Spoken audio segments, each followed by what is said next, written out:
Hi అండి. పచ్చిమిరపకాయల చట్నీతో మనం మెంతి కూర చట్నీ ఏ విధంగా చేసుకోవాలో చూపిస్తాను.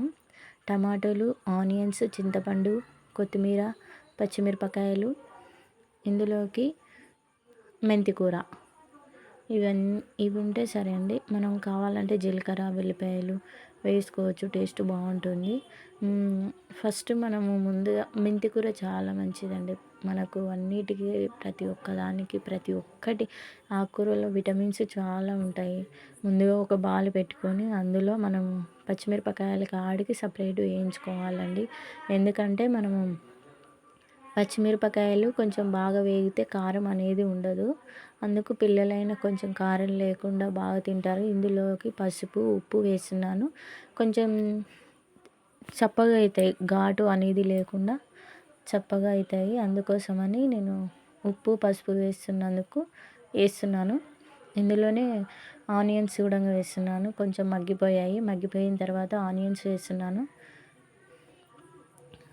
కొంచెం మగ్గిన తర్వాత టమాటా పళ్ళు వేయాల్సండి. ఈ విధంగా చేశాను నేనైతే. ఇందులోకి చింతపండు వేస్తున్నాను.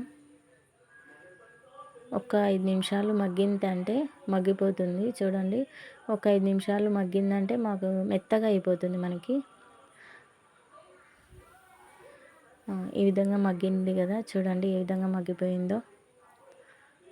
చాలా టేస్ట్గా ఉంటుంది. ఇది చట్నీలో అన్నిటికీ తినొచ్చండి. దోశలోకి, పొంగనాలకి, ఉప్మాలోకి అయినా ఏ దానిలోకైనా సరే తినొచ్చు. ఇందులో ఇప్పుడు మెంతి కూర వేసుకోవాలండి. మనము సన్నగా కట్ చేస్తే అది బాగుంటుంది. కాకపోతే నేను బాగా కొంచెం దెబ్బలుగా ఉండాలన్నట్టు నేను మొత్తం కట్ చేయలేదు. మనం మిక్సీ కానీ రోట్లో కానీ దంచినప్పుడు మెత్తగా అయిపోతుంది కదా, అందుకోసమని నేను కట్ చేయలేదు. కట్ చేస్తే చాలా మెత్తగా పూర్ణంలాగా అయిపోతుంది. కొంచెం దెబ్బగా ఉంటేనే టేస్ట్ ఉంటుంది అనేసి నేను ఎక్కువ కట్ చేయలేదు, పెద్దగా కట్ చేయలేదు. చూడండి మగ్గిపోయింది, ఎంత బాగా మగ్గిపోయింది. చాలా టేస్ట్ ఉంటుందండి మెంతి కూర, పచ్చిమిరపకాయల చట్నీ. ఒక 5 నిమిషాలు ఇవి మగ్గిపోయిన తర్వాత మనకు ఇంకా రెడీ అవుతుందండి. చాలా టేస్ట్గా ఉంటుంది. చూడండి, ఇప్పుడు కొత్తిమీర వేస్తున్నాను. కొత్తిమీర వేసి మిక్సీ పట్టుకుంటున్నానండి.